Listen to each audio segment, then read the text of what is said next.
All right, I want you to, what we're going to work on is writing a fraction as a decimal and a percent. So the first step in this case, we're going to write 5/8 as a decimal and a percent.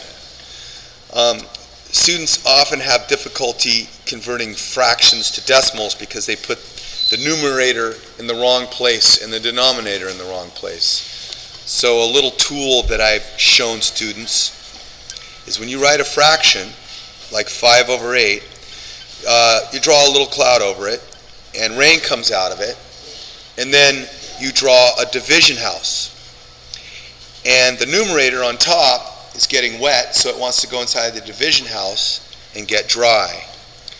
And the denominator, or in this case the 8, wants to go outside the division house and get a little bit of rain. Students typically want to put the denominator inside, or any number that's the bigger number inside, because it's easier to divide. It makes it initially easier to divide, but it's the wrong way to do it. All right, 8 does not go into 5, so I write 0 over the 5. I can add a decimal to that number, and it doesn't change the 5. It's 5.0 is the same as 5. And I now know that 8 goes into 50. 6 times 8 is 48. So I'm going to write 6 here. 6 times 8 is 48. I subtract, and I can't subtract 8 from 0. I got to borrow from the 5. So I make that a 4. And this is a 10. 10 minus 8 is 2. And I want to keep going here, so I'm going to add another 0, bring it down. 8 goes into 20 2 times. So I'm going to write 2 times 8 is 16.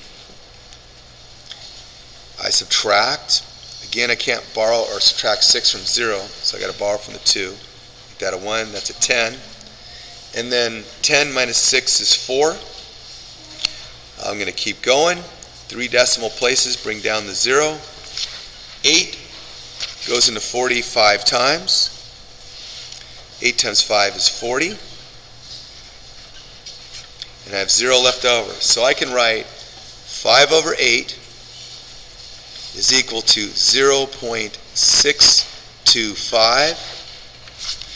And I can write this as a percent by simply moving this decimal over 2 places, tenths, hundredths. So this becomes 62.5%. And that is it.